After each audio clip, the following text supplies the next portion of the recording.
الكراوات والماء والضوء، الماكله ما كنلقاوهاش.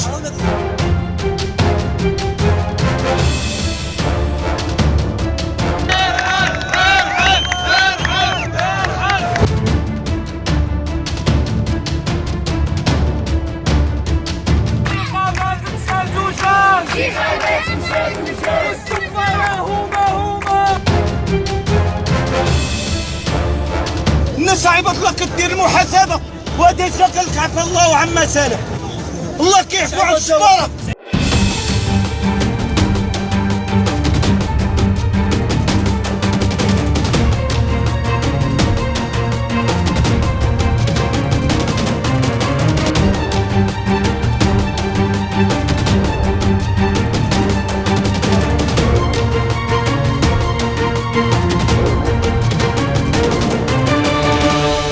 مشاهدي ومتتبعي موقع نون بريس، مرحبا بكم في الحلقة الثالثة من برنامجكم نقاش نون. برنامج نقاش نون سيعالج في هذه الحلقة موضوع الانتخابات الجماعية والجهوية بالمغرب، وسيسلط الضوء على مواقف التيار الداعي إلى المشاركة وكذا مبررات التيار الرافض لها والداعي إلى المقاطعة. لمناقشة كل ذلك نستضيف كل من بلال التليدي، الباحث في شؤون الحركات الإسلامية وعضو المجلس الوطني لحزب العدالة والتنمية، وكذا عمر أحرشان، رئيس المركز المغربي للأبحاث وتحليل السياسات وعضو الأمانة العامة للدائرة السياسية لجماعة العدل والإحسان. المشاركة الآن الانتخابية ما عندهاش جدوى في إصلاح الحياة السياسية، ولا في قطع الطريق على الفساد والمفسدين، ولا في تحسين الوضعية ديال البلاد ولا ديال المغاربة، ولا ما عندهاش شي حاجة أخرى. ربما عندها وظائف أخرى إلا أن تكون هذه الوظيفة. والمقاطعة هي ناشئة عن موقف من النظام السياسي كبنية. يعني هناك من له مشكلة مع النظام، مع بنية الدولة، مع شرعية الدولة، وبالتالي بالنسبة إليه الدخول في النسق السياسي يعتبر تزكية لهذه الدولة، وإذن هو لا يريد أن يزكي هذه الدولة. والانتخابات هي يعني تزكية لهذه الدولة وتقوية لبنيتها ولمؤسساتها وإعطاء وشرعنة لمواقفها ولاستمرارها. فإذا كنا الآن احنا في 2015 ودازت عشرات المناسبات الانتخابية وباقي تنقلبوا غير على تكون انتخابات نزيهة وما يكونش شراء الدماء وما يكونش شراء الأصوات وما يكونش الترحال السياسي وما يكونش. دابا العكس هو اللي خصنا نطرحوه.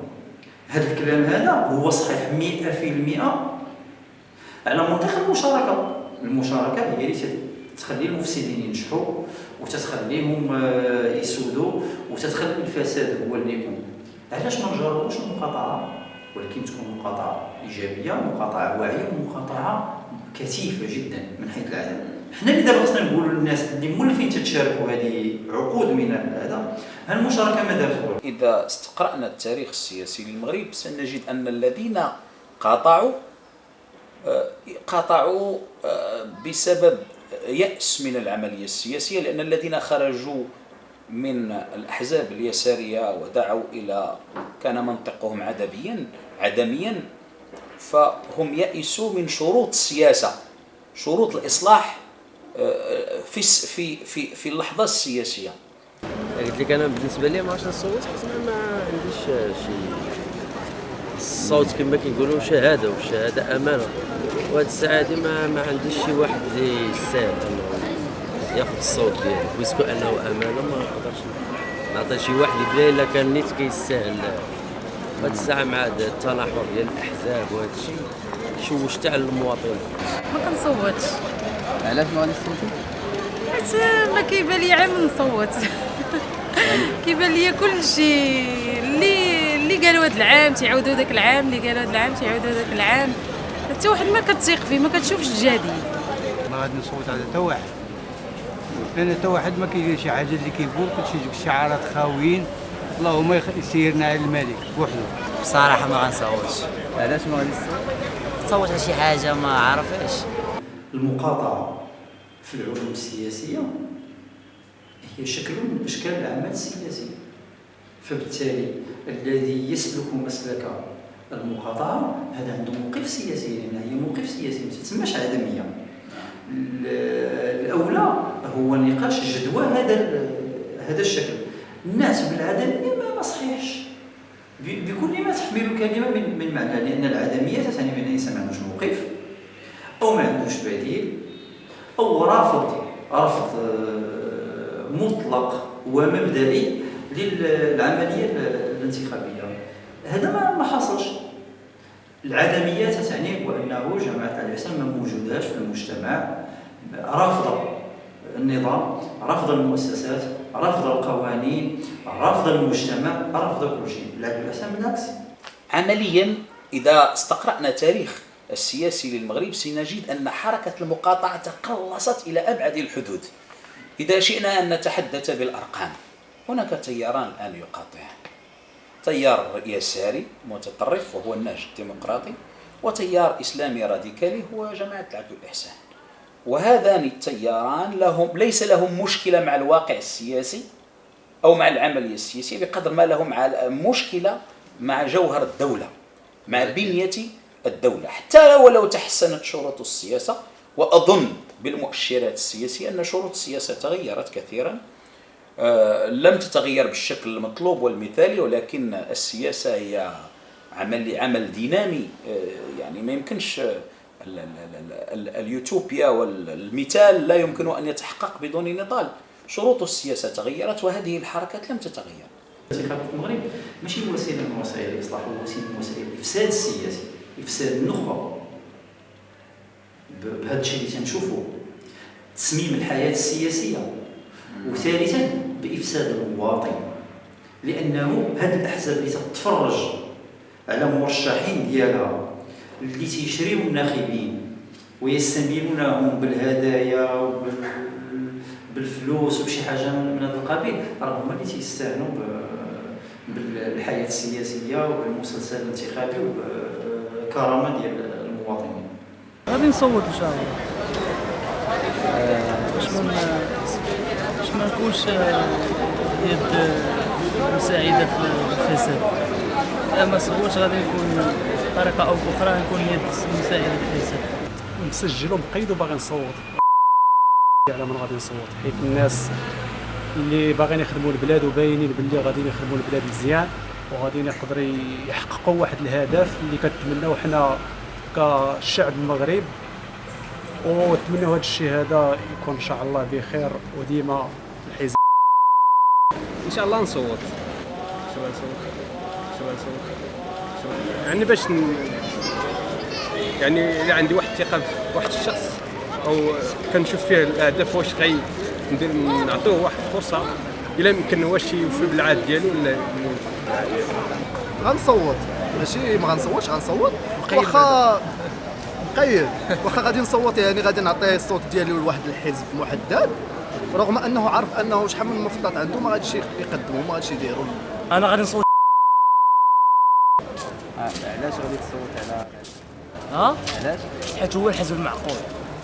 واش الاحزاب الاخرى ما معقولاش؟ لا كلشي صفر الا شكون الا لما الاتحاد الوطني للقوات الشعبيه هذيك المرحله ديالو والمرحله ديال الحكم كيف تم اسقاط التجربه ما بين سنه 1960 1961 كيف جاءت نكسه السياق الاقليمي فلسطين. بعد ذلك بدات تظهر بعض التيارات الراديكاليه التي سميت فيما بعد الحركه الماركسيه المغربيه. هذه الحركه الماركسيه المغربيه التي نشات في السبعينيات هي التي قادت الرفض والعدميه وعدم المشاركه. هذه الحركات نفسها ستعيش مسارا سياسيا سينتبه بها الامر الى فكره المشاركه. نشوف الطليعه مثلا، اعطيك مثال الطليعه وحتى وان كانت في مرحله متاخره في 81 الطليعه كم سنه وهي تقاطع؟ يعني تقريبا اكثر من 10 سنوات وهي تقاطع العمليه وفانتهى الامر بها الى المشاركه.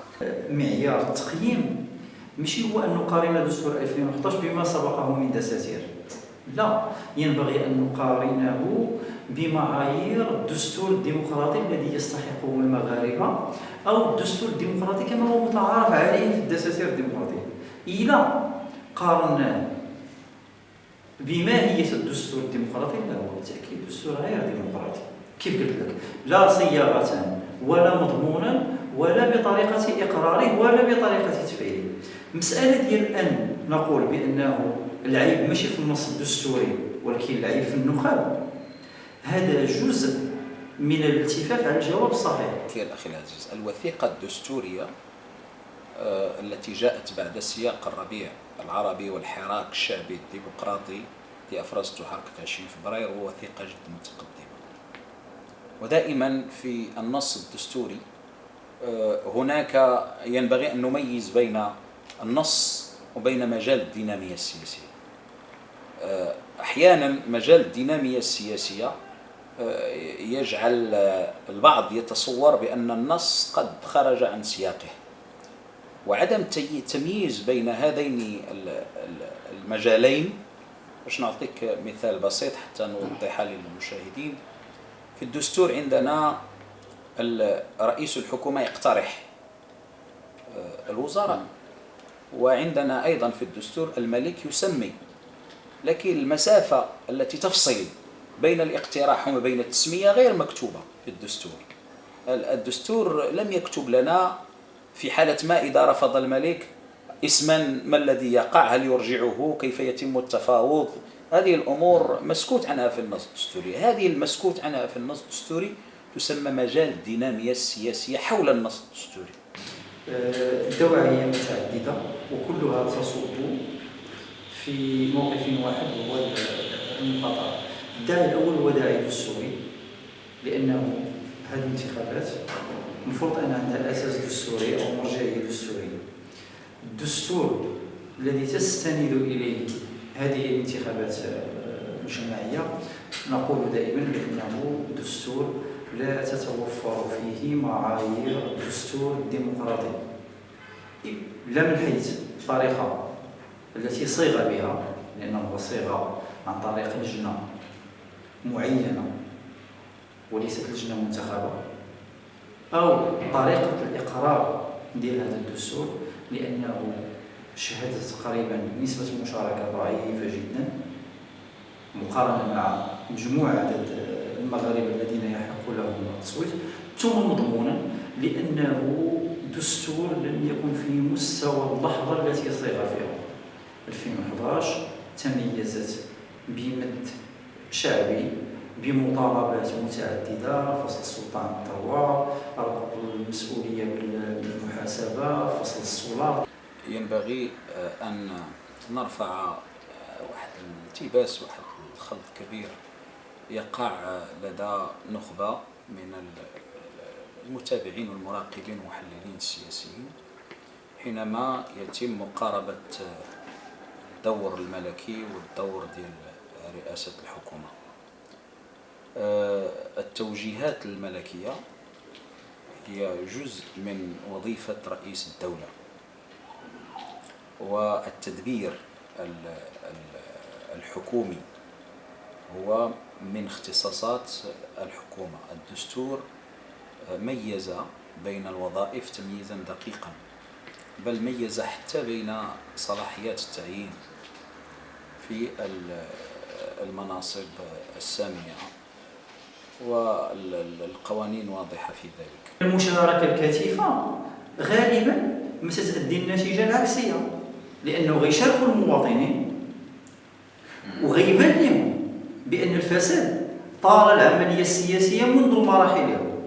أنا دابا ندعي الناس أنهم يشاركوا في الانتخابات وغيخرجوا وغيشوفوا بأنهم مرشحين شراو التزكيات وشراو الترشيحات بعشرات الملايين، غيشوفوا الحملة الانتخابية فيها خطاب كله دون المستوى، غيشوفوا انتخابات من بعد إعلان النتائج كل شيء يطعن في التزوير فيها، غيشوفوا في التشكيل ديال المجالس تحالفات ضد المنطق اللي كان تيقول بانه هذا ما تحالفش مع خط احمر تيتحالف مع هذيك الساعه.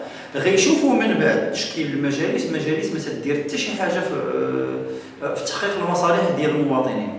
واش غاديين يعاودوا يشاركوا مره اخرى؟ فلهذا المشاركه غادي يكون عندها ايجابيه، وغيكون عندها اثر ايجابي في حال وحده. الى المواطن بدا تيشعر بان الصوت ديالو اللي تيمشي تيدلي به عنده تاثير. أن تبدأ بالحساب وبالعقوبة معناه أن تفشل تجربتك. لاحظ تجربة مصر، ما هو سبب فشل تجربة الإخوان المسلمين في مصر؟ هو أنهم أصروا على قانون العزل والتطهير. وشنو هو العزل والتطهير؟ هو المحاسبة، تحاسب الناس اللي كانوا في العصر السابق. تجربة ليبيا ما الذي أدى إلى هذا التعثر حتى تحول الأمر من سياقه السياسي إلى سياقه العسكري؟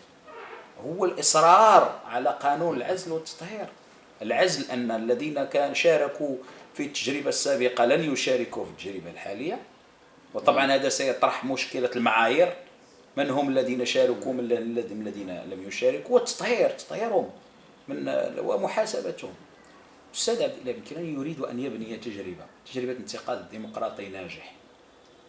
هذه التجربة تحتاج إلى صفر، إلى نقطة صفر. نقطة صفر هو عفى الله عما سلف، أما اللي حصل غيودي.